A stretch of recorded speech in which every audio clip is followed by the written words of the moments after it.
Okay, let's unpack this. Imagine spending millions of dollars on like the most sophisticated consumer forecasting algorithms in the entire world. Right. You have this whole legion of data scientists, deploying artificial intelligence to predict exactly how many units of product are going to sell. Down to the penny. Exactly. Filtering it down to the specific zip code, the specific retail shelf, the exact day of the week. You've optimized your entire supply chain, and then your entire financial quarter is completely derailed because, wait for it, it rained on a Monday in May. It's kind of incredible. It really sounds absurd when you say it out loud. It does.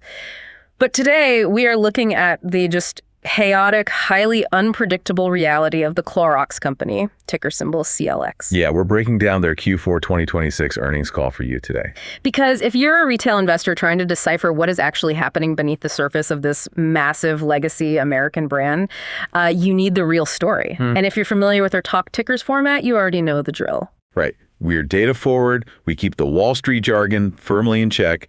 And, we form a highly opinionated view on the stock. And we make it actionable for your portfolio. So we're looking at a business operating in a post-inflationary, mid-transformation economy. And I gotta say, the scoreboard is flickering a bit. It really is. I mean, it's the perfect case study in the illusion of corporate control. Oh, totally. Because when management teams get on these earnings calls, they love projecting this aura of absolute command over their operational variables, right? Oh, yeah. They use words like strategic implementations and agile frameworks and all that fluff. Exactly. But when you actually read the transcript line by line and you look at the underlying mechanics of their revenue, you see a company that is just being battered by external forces. Whether that's macroeconomic inflation or, bizarre weather patterns or even the lingering ghosts of these past technological crises. Right. So our goal for this deep dive is to strip away all that corporate veneer and just look at the raw machinery of the business. And to figure out if Clorox is a buy, a hold, or a sell for you, we have to start by tearing into the headline numbers. Let's do it. So let's look at the raw data management just delivered for their fiscal year 2027 expectations. They are projecting organic sales to be flat to up slightly. Yeah. Gross margin guidance is set at 42%. But the metric that immediately sets off alarm bells for me is the volume. Yeah, the volume numbers are rough. Volume is expected to be negative for the entire year. So if we look at the basic math here, if your sales are flat or slightly up, but the actual volume of goods you are shipping is negative. That means this entire revenue projection is being propped up by one single thing. Price hikes. Exactly, price hikes. They are charging more for fewer physical goods. What's fascinating here is how they manage that dynamic. It's the shrinking candy bar trick, right? Basically, yeah. Yeah. It brings us to the mechanical limits of what we call price elasticity. In the consumer packaged goods sector, CPG companies have historically relied on this concept called strategic pricing to protect their margins when costs go up. Right, which sounds great in a boardroom. Yeah, the mechanics are straightforward on a spreadsheet. Your raw materials cost more, so you raise the retail price of your bleach or your trash bags by 8% to offset it. Makes sense on paper. Right. And maybe you sell 4% fewer units because some consumers balk at the higher price, but because the unit price is higher, your overall revenue stays flat and your gross margin is protected. It looks like a really clean solution. But in reality, you are playing a highly dangerous game of chicken with the consumer's wallet. Because eventually you just hit a ceiling. I mean, I look at that dynamic, raising prices while physical product volume actively drops, and I just see a company subsidizing its top line by actively eroding its own customer base. You really can't run that playbook indefinitely. No. If you go to the grocery store and the premium, name brand trash bag costs significantly more than it did 2 years ago, but your paycheck hasn't moved an inch, you start looking a few inches down the shelf. You start looking at the generic store brand. Exactly. You're just daring the customer to buy the generic. And that is exactly what management is quietly admitting when they use the phrase value-seeking behavior in the earnings call. I love that term. It's so polite, right? It's the sanitized Wall Street term for a structural shift in consumer psychology. Yeah, meaning people are broke and tired of overpaying. Pretty much. A family making $70,000 a year reaches a breaking point where the perceived superiority of, like, a Clorox wipe or a Glad trash bag just no longer justifies a 30% premium over the Target, or Walmart private label equivalent. Right. And mechanically, when a legacy brand loses a customer to a private label, it is exceptionally difficult to win them back. Oh, because the illusion is shattered. Exactly. If a consumer tries the generic store brand bleach and realizes, it cleans their bathroom just as well as the name brand, the spell is broken. The brand equity just evaporates. And Clorox is feeling this pressure intensely. They even noted that competitive activity is rapidly increasing. Yeah, they're seeing it on the shelves. So I really want to push back on management's confidence here. They talk about managing this elasticity, but if your volume is consistently negative, you are fundamentally shrinking the footprint of your business just to maintain a margin percentage. And that margin isn't even leaving them with much breathing room. Exactly, which brings us to the dividend. Because for anyone holding CLX as an income play, the dividend is the entire anchor of the investment thesis. And is the main reason a lot of people hold the stock. Right. And Clorox's dividend payout ratio is currently sitting at an eye-watering 85% of their net earnings. To contextualize how elevated that is for you, the historical average for stable, mature consumer staples companies, their direct peers in the sector, is generally between 50 and 60%. Right. So let's break down the mechanics of a payout ratio for a moment, just because this is so critical for understanding the company's risk profile right now. Yeah, it's a vital metric. A 50% payout ratio means the company generates $1 in pure profit, pays out 50 cents to you as the shareholder in the form of a dividend, and retains 50 cents. That retained 50 cents is basically their internal war chest. Exactly. It goes onto the balance sheet to pay down debt or to fund research and development for new products, upgrade manufacturing facilities, or, to weather an unexpected crisis. Right. But Clorox is generating $1 and handing 85 cents right back out the door. Leaving them with 15 cents. 15 cents of retained earnings. That is a microscopic margin of safety for a company that is currently navigating massive supply chain transformations. It really fundamentally alters the capital allocation strategy of the chief financial officer. Right. I mean, when your payout ratio is hovering at 85%, every single capital expenditure becomes highly, highly scrutinized. We can't make mistakes. No, you can't aggressively acquire new high-growth brands. You can't authorize massive share repurchase programs to boost the stock price. You are essentially operating paycheck to paycheck at the corporate level. Wow. Paycheck to paycheck. That's a great way to put it. And the CFO, Luke Bellet, he addressed this directly on the call. He was really attempting to reassure analysts by categorizing the elevated payout as a transitory state. Of course he was. Yeah. His argument is that as they rebuild their gross margins back toward their historical targets, the net earnings will grow, and that 85% ratio will naturally deflate back down to a healthy range without them having to actually cut the dividend. But hope and, projected margin recoveries are not a concrete investment strategy. No, they aren't. And the board has a decade-long track record of annual dividend increases. Cutting it would cause an immediate exodus of institutional income investors. It would crater the stock. You would completely tank it. So they are trapped. They have to maintain the payout. We see the stagnation here: flat sales, negative volume, reliance on price hikes, and an uncomfortably tight dividend ratio. It's a tough spot. But to understand if this is just a temporary blip or a terminal decline, we have to isolate the specific variables causing this pressure. We have to look at the stories behind the data. And this quarter, the underlying story is a massive convergence of disparate, highly complex events. I mean, it is a brilliant illustration of how many distinct operational fronts a global CPG company is fighting on simultaneously. Okay, let's start by looking at a major strategic pivot that is actually working in their favor. The Gojo acquisition. Yes, the Purell parent company. Right.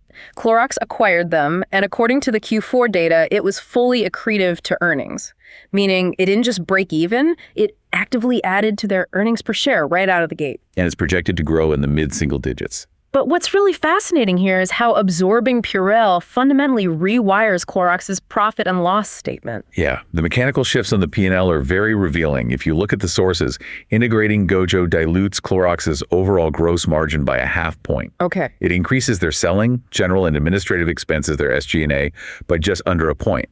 But it simultaneously lowers their total advertising spend by 1 point. That's a weird mix. To understand why bringing one hand sanitizer brand into the portfolio scrambles the accounting so violently, we have to look at the structural difference between consumer retail and institutional sales. Exactly. And this is where the mechanics of revenue generation completely diverge.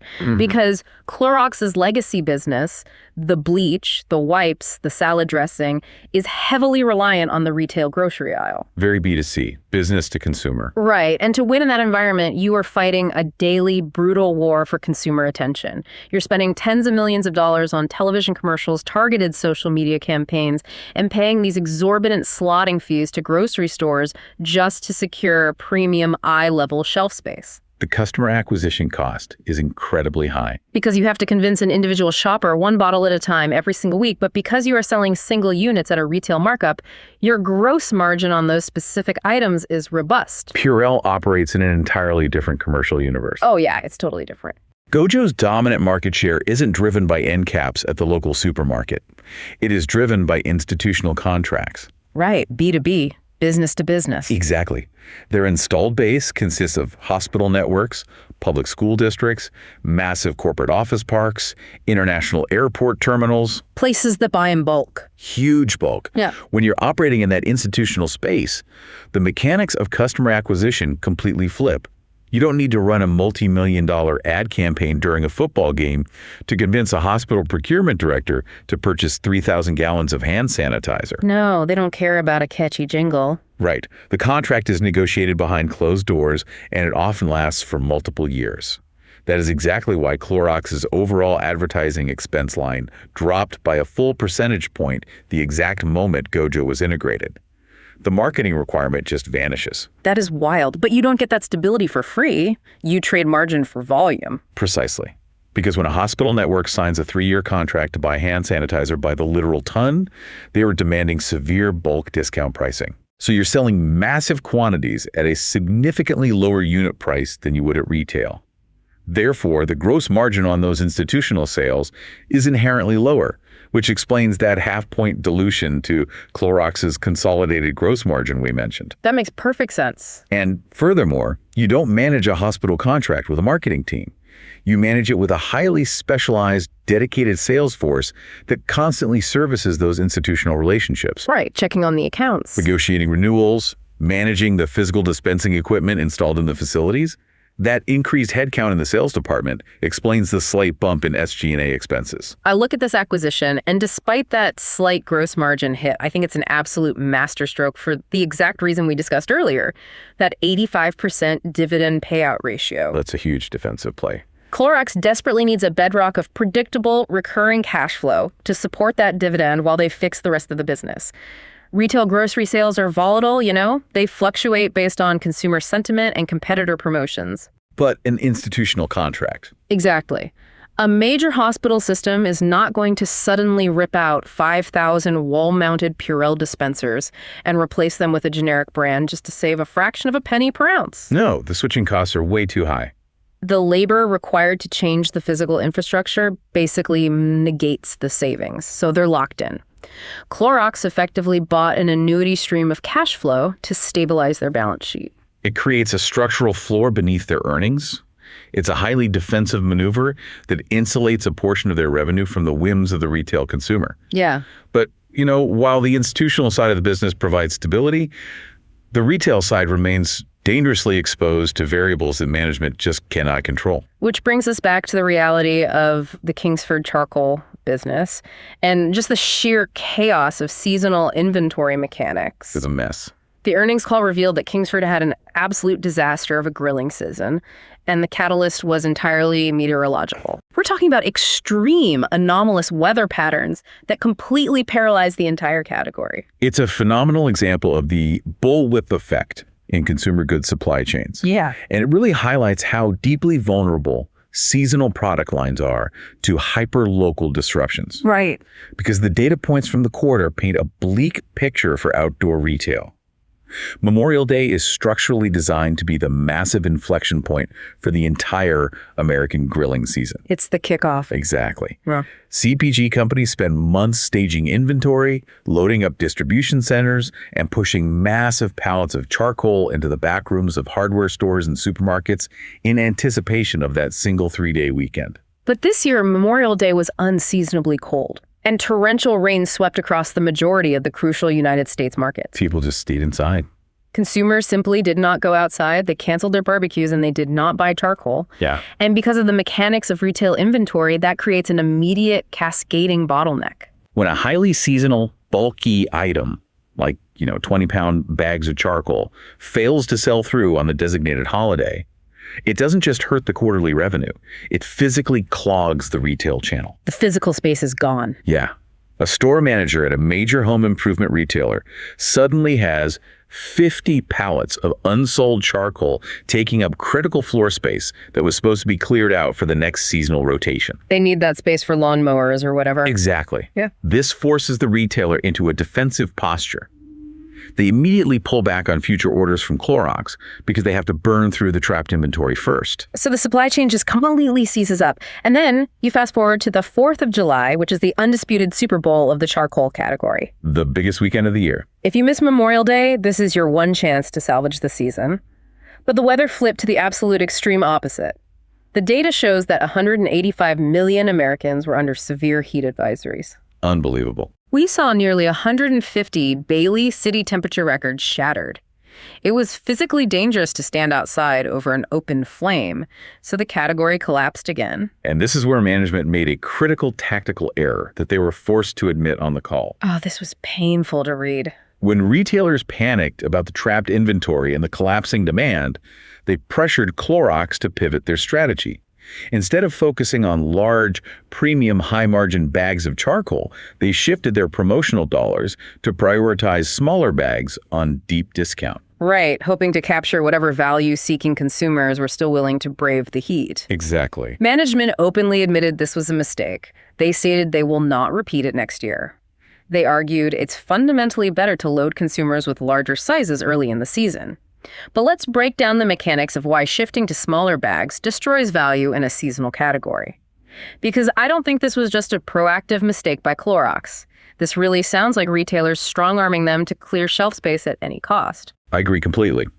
The mechanics of price pack architecture in seasonal goods rely on a concept called household pantry loading. Okay, what does that mean?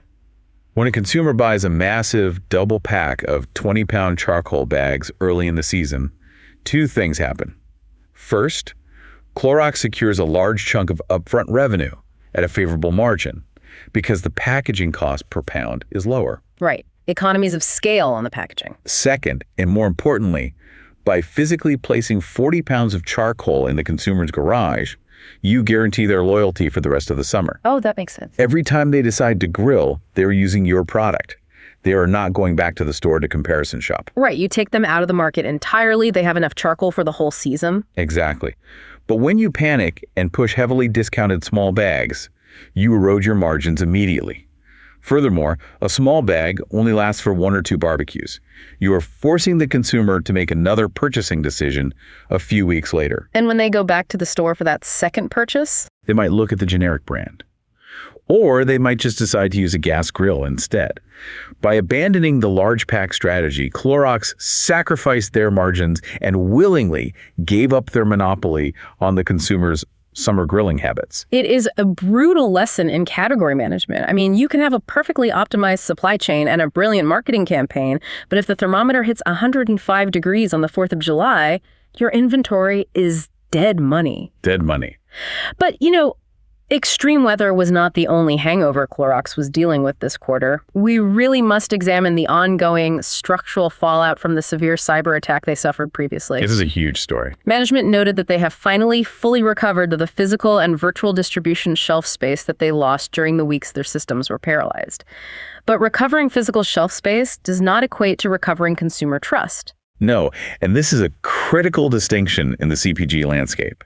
During the period when Clorox's systems were locked down and they were physically incapable of generating purchase orders or routing trucks, their competitors experienced a multi-month, uncontested windfall. They had the whole market to themselves. Competitors were able to capture premium shelf space, run aggressive marketing campaigns, and introduce new product innovations without any pushback from Clorox. Not at all. Job one for Clorox management was simply getting the basic infrastructure running again, getting the boxes back onto the pallets and into the stores. But now that the logistical crisis is resolved, they are facing a severe competitive deficit in specific, highly sensitive categories. And the most glaring example they highlighted on the call is the Fresh Step cat litter brand, which they admit is still experiencing a massive hangover and is actively bleeding market share. Yeah, that one hurt them. The transcript noted that the brand lost its superiority proposition, specifically pointing out that the product had developed a problem with producing too much dust. Now, this is where we have to stop and look at the actual manufacturing mechanics. Because how does a legacy brand suddenly develop a dust problem? I refuse to believe a company that has been mining and packaging clay for decades just randomly forgot how to filter it. It's a great question. And the mechanics of how a cyber attack degrades physical product quality are fascinating and deeply misunderstood by the broader market. Break it down for us. When a manufacturing company suffers a catastrophic IT failure, it is not just the email servers that go down. Right. The entire enterprise resource planning or ERP system is severed. This system controls the automated quality assurance sensors on the manufacturing line. It controls the real-time visibility into raw material variants. So if the automated moisture sensors or the air filtration monitors on the packaging line go offline, they are essentially flying blind. Precisely. In the manufacturing of granulated clay products like cat litter, controlling dust requires incredibly precise, real-time calibration of moisture levels and mechanical sifting processes. I see. If the digital feedback loop controlling those machines is severed during a cyber attack protocol, the physical output drifts out of specification. Wow. Furthermore, if the system managing supplier contracts goes down, you might be forced to source raw bentonite clay from secondary or tertiary suppliers on the spot market just to keep the factories running. Just to have something to sell. Exactly. And that emergency supply might have a different moisture content or structural integrity, leading to a dustier final product. The cyber attack didn't just stop trucks. It actively degraded the physical formulation of the product. That is unbelievable. And the consumer noticed immediately because cat litter is a highly utilitarian, high-friction category. If a consumer pours a box of Fresh Step and a massive cloud of dust covers their laundry room, they are switching to Arm & Hammer or Tidy Cats the very next day, and they're not coming back easily. No, you lose them instantly. Management admitted they had to execute a total structural overhaul to fix this. They had to re-engineer the manufacturing process to eliminate the dust. They're aggressively transitioning to lightweight packaging because that is where the competitive landscape has shifted. And they're having to completely rebuild their e-commerce algorithms because their digital ranking plummeted while they were offline. They are fighting a multi-front war to regain relevance. Management relies on a framework called the 5 pillars of superiority: the physical product, the packaging, the value proposition, the place where consumers find it, and the price. Okay. During the cyber attack window, Fresh Step structurally failed on almost every single pillar. Jeez. To claw that market share back, Clorox is now forced to invest heavily in promotional pricing. Mechanically, they have to take a massive hit on their gross margins, offering deep discounts just to incentivize a skeptical consumer to give the newly formulated low-dust product a second chance. It is a phenomenal example of how a digital vulnerability translates into a physical, multi-year margin erosion. It really is. But to be fair, they are seeing recovery in other segments. Glad trash bags are actually regaining market share. They pushed through a strategic price increase to offset the rising cost of raw resin, and they backed it up with the revival of the Don't Get Mad, Get Glad marketing campaign. That was a smart move. Yeah. They clearly communicated the value proposition, the product actually performed as expected, and the consumer accepted the higher price without fleeing to generic alternatives. It demonstrates that price elasticity is not a universal constant across a portfolio. If a brand maintains its operational integrity and supports a price hike with targeted, effective messaging, it can preserve its margins. But if we are talking about messaging and marketing, we have to look at my favorite strategic move from the entire earnings call. The Hidden Valley Ranch brand saw a massive surge in international exposure, and it was entirely driven by highly opportunistic, guerrilla-style supply chain agility during the World Cup. Oh, this was a masterclass in hijacking a cultural moment and forcing it into a tangible revenue driver. Let's break down the logistics of this because it's so cool. The World Cup brings hundreds of thousands of international visitors into the United States. Ranch dressing is a uniquely, almost aggressively American condiment. Very true. It does not have a massive global footprint. Clorox's marketing team realized that international visitors were experiencing ranch dressing for the first time in restaurants and stadiums, and they were fascinated by it. They loved it. A rigid, slow-moving CPG company would have maybe, run a generic television ad welcoming the world. Clorox instead launched a massive, localized dry product sampling campaign. And the decision to use the dry seasoning packets rather than bottles of liquid dressing is the mechanical genius of the strategy here. Why is that? Well, if you hand an international tourist a heavy glass bottle of liquid ranch dressing outside a stadium, they cannot take it through airport security on their flight home. The liquid limits. Exactly. Yeah. It ends up in a hotel trash can. By pivoting their supply chain to aggressively produce and distribute lightweight, TSA-compliant dry seasoning packets at the quarterfinal, semifinal, and final games, Clorox enabled hundreds of thousands of international consumers to physically pack the product in their suitcases and transport it globally. That is brilliant. They turned tourists into international brand ambassadors. Yes. And they coupled this physical sampling with hyper-localized retail logistics, ensuring that grocery stores within a specific radius of the stadiums were heavily stocked with prominent end cap displays, and they blasted social media to capture the viral momentum. It proves that legacy food brands are not inherently stagnant. If the marketing team and the supply chain operators are communicating in real time, they can instantly capitalize on a cultural phenomenon and move the needle on market share. Furthermore, they executed this while maintaining a disciplined price pack architecture. They ensured the retail displays featured smaller, trial-size bottles for the curious tourist, alongside massive bulk sizes for local restaurants experiencing higher traffic. It was not just a viral stunt. It was a mechanically sound, fully integrated commercial operation that perfectly matched supply with a sudden, localized spike in demand. So we have a clear picture of the historical quarter. We have seen how institutional acquisitions, severe weather anomalies, supply chain cyber failures, and opportunistic marketing have shaped the current balance sheet. But if you were deciding whether to allocate capital to this stock today, the past is only prologue. Exactly. We have to look forward. What is the executive team bracing for in the upcoming fiscal year? Let's dive deep into management's forward-looking guidance. This is the segment of the call where the mathematical reality of the global macroeconomic environment violently collides with Clorox's internal projections. And the largest flashing red light in the entire transcript is their inflation forecast. Clorox is officially projecting over $200 million in inflationary headwinds for fiscal year 2027. That's a huge number. Let that number sink in for a second. $200 million. To put that in historical context, their normal expected range for annual inflation across their supply chain is typically between 75 and 200 million. They are starting the year by bracing for a financial hit that exceeds the absolute maximum threshold of their historical models. And to understand the severity of this, we must unpack the specific mechanics of where that $200 million figure originates. Right, it's not just the ingredients. No. When retail investors hear inflation, they often assume it simply means the raw agricultural ingredients or the raw clay cost more. But the chief financial officer was explicit. The inflationary pressures are proving far more structural and persistent across the entire logistics and manufacturing ecosystem. It's the movement of the goods. It is not just the cost of the raw materials, it is the cost of moving them. They are facing severe inflation in ocean freight, trucking logistics, and foundational supplier costs. And crucially, management noted they are building these projections on the assumption that Brent crude oil stabilizes around $90 per barrel. I look at that assumption and I just see massive forecasting risk. It's very risky.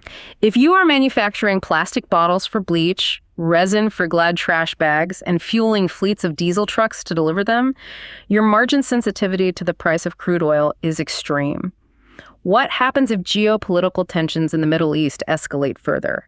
Or if a major shipping lane is disrupted and oil spikes to $110 or $120 a barrel? That $200 million inflation projection could end up looking incredibly dangerously conservative. You are identifying the exact fragility in their forward guidance. Ocean freight contracts are a perfect example of this mechanical risk.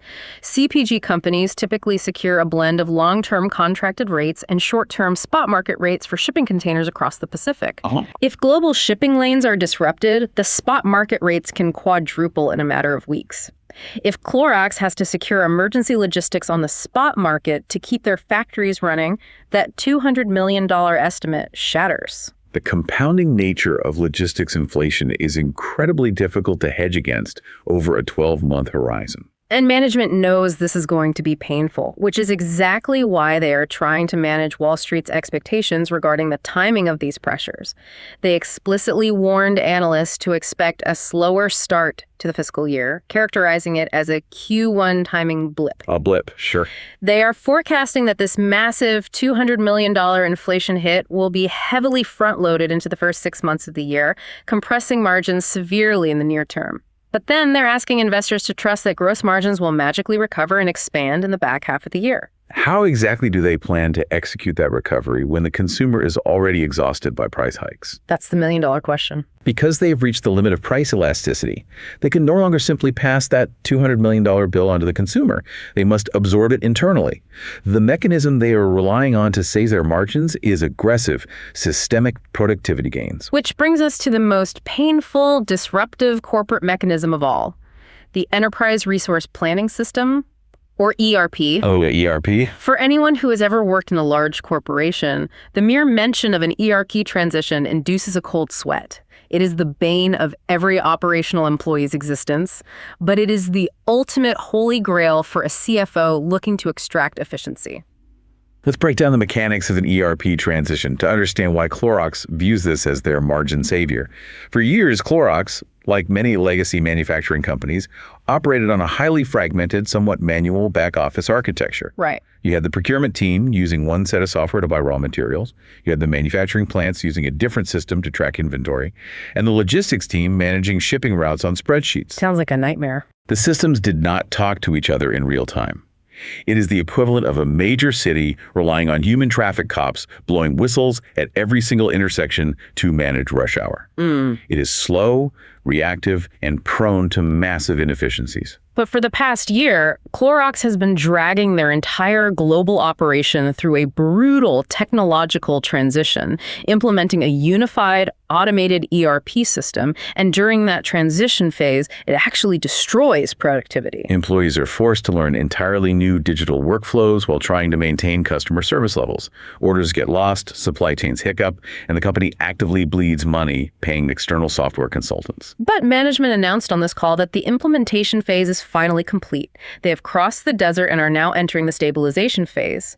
The mechanical promise of a fully integrated ERP system is total end-to-end data visibility. To use your analogy, they have replaced the human traffic cops with an AI-driven, synchronized grid of traffic sensors. Now, when a massive retailer like Walmart scans a barcode for a bottle of Clorox bleach at a checkout register in Ohio, that data instantly ripples backward through the entire supply chain. It's all connected now. The system automatically adjusts the required chemical mixture at the manufacturing plant and instantly updates the raw material purchasing orders. It shifts the entire supply chain from being reactive to being fiercely proactive.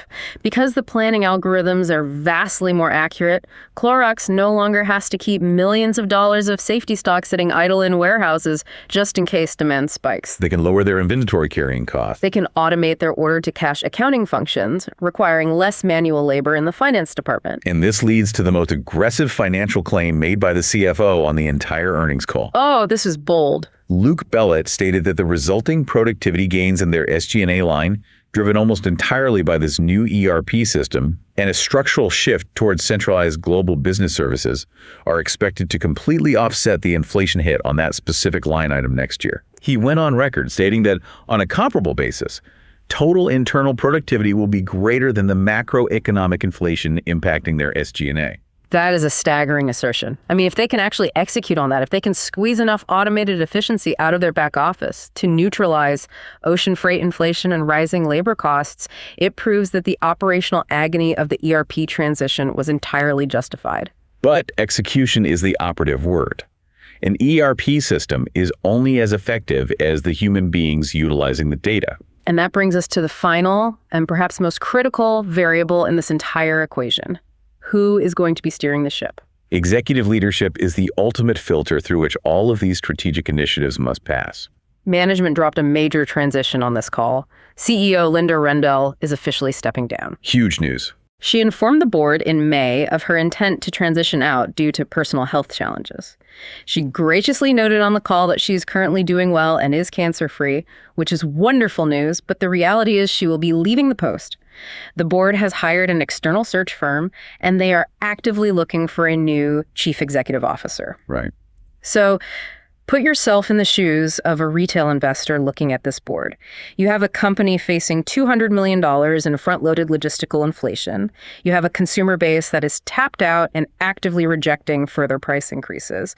And you are essentially operating with a lame duck executive team while an external search drags on for months. Is this a structural recipe for a lost year? That's the fear, right? If you look at the mechanics of corporate turnarounds, it might actually represent the exact opposite. You have to analyze the specific condition of the asset that the incoming CEO will inherit. Right. They are not inheriting a burning building. They are inheriting a highly optimized, fully renovated machine.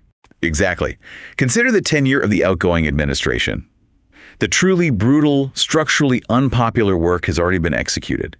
The agonizing, margin-crushing, multi-year process of divesting underperforming legacy brands is finished. The messy stuff is done. The operationally disruptive, highly expensive ERP technology transition is complete and finally entering the stabilization phase where the savings begin to compound. The catastrophic cyber attack has been resolved, and the physical distribution networks have been rebuilt. So the incoming CEO gets to walk into the corner office, sit at the desk, and reap the immense financial benefits of all those efficiency gains without having taken any of the reputational damage for the bumpy, expensive road it took to achieve them. It's a dream scenario for a new executive. They don't have to spend their first 2 years apologizing for software delays or supply chain hacks. They get to bring a fresh, aggressive strategic vision to a company that has essentially just been rebuilt from the foundation up. It creates a highly asymmetric setup. It sets the stage for a new executive to execute a strong pivot toward top-line growth, brand innovation, and aggressive market share acquisition, rather than being bogged down in mere survival tactics and operational firefighting. But, and I must push back hard on management's timeline here, they are asking retail investors to endure a significant amount of pain in the interim. They definitely are. They are explicitly telling you to expect a bumpy first half of the year, absorbing all that inflation up front and demanding that you trust their internal models that margins will magically expand in the back half. If oil prices spike above that $90 assumption, or if the new ERP system takes 12 months instead of 6 to generate those automated savings, that back half recovery is a complete mirage. It is a calculated risk. Management is projecting confidence in their internal cost-saving pipeline, but external macroeconomic forces, geopolitics, global shipping, raw commodity markets do not respect internal corporate pipelines. So we have dissected the data. We have explored the underlying mechanics of weather-trapped inventory, institutional healthcare acquisitions, cyber-induced manufacturing failures, and macroeconomic inflation. We understand management's roadmap and the implications of a looming leadership change. It is time to synthesize this data and make a definitive call on the stock for your portfolio. We are looking at the bottom line. Based on the structural reality revealed in this earnings transcript, we need to take a clear, bifurcated position depending on your specific investment timeline and capital goals. Here is the actionable talk ticker stance. CLX is a definitive hold for current income investors who already own the stock. However, it is absolutely not a pounding the table buy for new capital-seeking aggressive growth. Let's mechanically break down the bull case to understand why it remains a solid hold. If you currently own the stock, your primary focus should be the underlying cash generation mechanics. The free cash flow. Yes. Clorox is projecting 11 to 13% free cash flow generation for the year. That is a highly secure, robust number that provides a massive margin of safety. And crucially, that free cash flow is heavily stabilized by the Gojo acquisition we broke down earlier. Remember the mechanics of the Purell business? It is B2B. They possess sticky, highly predictable, multi-year contracts with hospital networks and commercial real estate operators. That institutional revenue acts as a massive financial shock absorber against the violent volatility of the retail grocery aisle. Furthermore, management was aggressively grilled by institutional analysts regarding their dividend policy given the 85% payout ratio, and they were unyielding.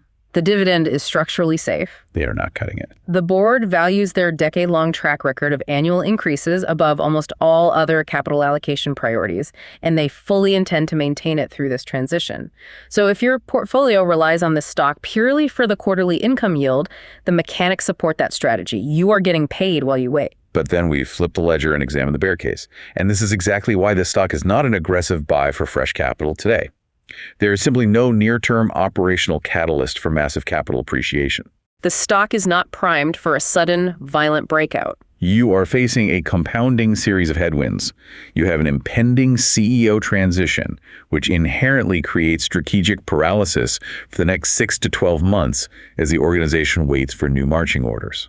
You have that massive $200 million inflationary pressure that is heavily front-loaded, guaranteeing that the next few quarterly earnings reports will likely look ugly on the gross margin line. You have an 85% dividend payout ratio, meaning the internal war chest is effectively empty. The company has very little excess retained earnings lying around to announce a splashy new acquisition or execute a massive share buyback program to artificially boost the share price.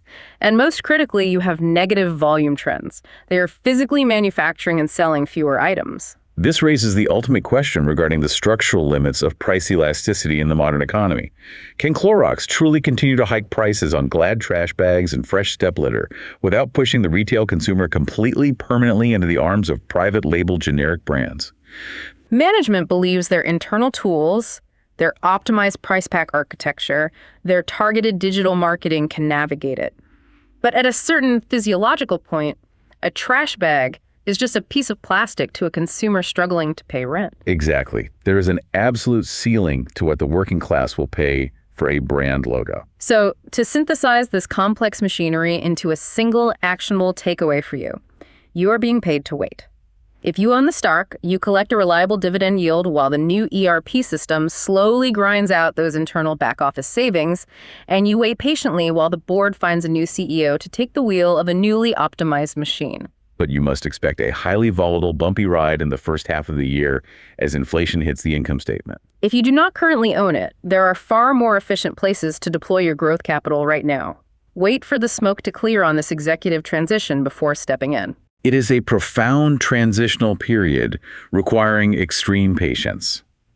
The operational foundation has been structurally reinforced, but the house is still actively under renovation, and the macroeconomic weather outside is highly unpredictable. And that brings us to a final thought. I want to leave you with a lingering question to explore on your own, something that was not explicitly stated by management on the call, but was hovering silently over every single metric we discussed. What's that? Well, for decades, the giant consumer staple monoliths, companies like Clorox, Procter & Gamble, Unilever, relied on strategic pricing as their ultimate defense mechanism. Whenever systemic inflation hit, whenever commodity logistics costs spiked, they simply altered the spreadsheet and passed the financial burden directly onto the consumer. And the consumer grumbled, but they ultimately paid the premium because they trusted the legacy brand equity. But we are now observing a fundamental shift in consumer mechanics. Consumers are actively engaging in intense value-seeking behaviors. They are trading down to private labels, and the data suggests that in many utilitarian categories, they might not trade back up even when their personal economic situation improves. That's a scary thought for these legacy brands. Exactly. So here's the question for you to analyze as you look at your own portfolio. Is the traditional Wall Street playbook for consumer goods, the reliance on endless price hikes to mathematically protect margins despite shrinking physical volume, fundamentally broken? Have we reached the absolute structural limit of brand loyalty in the American grocery aisle? Think about the mechanics of your own shopping cart the next time you are at the store. We want to thank you for joining this deep dive. As always, keep looking past the flickering scoreboard, keep digging into the raw data, and keep analyzing the mechanical story behind the ticker. Until next time.